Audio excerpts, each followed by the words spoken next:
রাধাকৃষ্ণের আগে রাধা নামটি কেন আসে? রাধা শব্দের অর্থ কী? শ্রীমতী রাধারানী হচ্ছেন পূর্ণ শক্তি এবং শ্রীকৃষ্ণ হচ্ছেন পূর্ণ শক্তিমান। তাদের দুজনের মধ্যে কোনো ভেদ নেই। লীলারস পুষ্টির জন্য দুটি দেহ ধারণ, এমন যে রাধা ঠাকুরানী ধরিত্রী মাঝে তার অবতরণ বৈবস্বতীয় সপ্তম মন্বন্তরের অষ্টাংশীবতী চতুর্থ যুগের দাপরের শেষে বিশাখা নক্ষত্র যোগে ভাদ্র মাসের শুক্লপক্ষের অষ্টমী তিথিতে মধ্যাহ্নকালে অভিজিৎ যোগের শুভক্ষণে রাজা বিষ্ণু ভানুর পত্নী রানী কীর্তিদার গর্ভ থেকে জন্ম নেন তিনি।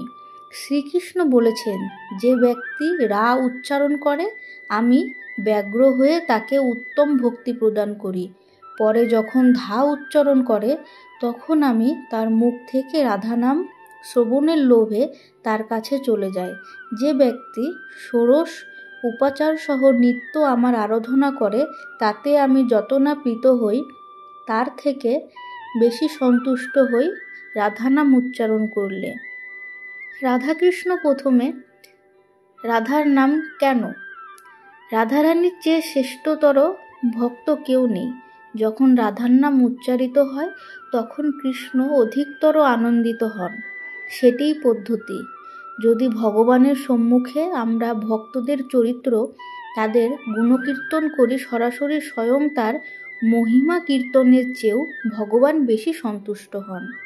সরাসরি কৃষ্ণের নাম উচ্চারণ থেকে তার ভক্তের মহিমা কীর্তন করলে তখন ভগবান আরও বেশি সন্তুষ্ট হন।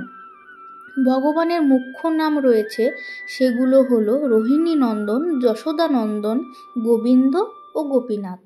এইভাবে যখন কৃষ্ণকে তার ভক্তদের সাথে সম্পর্কিত করে কোনো নাম দ্বারা সম্বন্ধিত করা হয় তখন ভগবান আরও বেশি সন্তুষ্ট হন।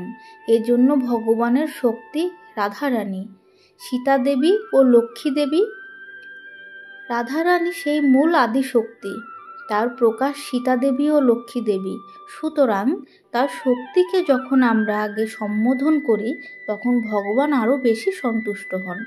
এইভাবে নীতি স্থাপন করেন, অর্থাৎ ভগবান ভক্তের কাছে পরাধীন।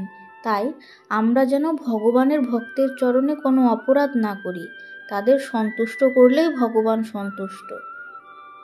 তাই তো অমৃতের খনির আশায় বংশীবদন কৃষ্ণের বংশী কেবল রাধা রাধা সুর তোলে। বৃন্দাবনীবাসীরা তাই প্রতিটি কথায় শুরুতে রাধে রাধে বলে। তার প্রশংসা করে রাধার নাম আগে বলে, আবার তিরস্কারও করে রাধার নাম আগে বলে। রাধারানীর কৃপাতেই কৃষ্ণচরণ প্রাপ্ত হওয়া যায় সহজে। শ্রীল ভক্তি সিদ্ধান্ত সরস্বতী ঠাকুর বলতেন, আমরা গৌড়ীয় রাধারানীর ভক্ত। যারা বিষ্ণু ভক্ত তাদেরকে বলা হয় বৈষ্ণব, যারা কৃষ্ণ ভক্ত তাদেরকে বলা হয় কার্শ, সেই রকম যারা রাধারানীর ভক্ত তাদের বলা হয় গৌড়ীয়। তিনি আরও বলতেন, আমরা আসলে কৃষ্ণের আরাধনা করি না ও কৃষ্ণও ভক্ত নই, আমরা রাধারানীর ভক্ত। কিন্তু আমরা কেন কৃষ্ণের আরাধনা করি, কৃষ্ণের পুজো করি? যেহেতু রাধারানীর সাথে কৃষ্ণের একটা সম্পর্ক আছে, সেজন্য আমরা কৃষ্ণকে আরাধনা করি। কারণ তিনি রাধাকান্ত রূপে অভিহিত, তিনি হচ্ছেন রাধার কান্ত।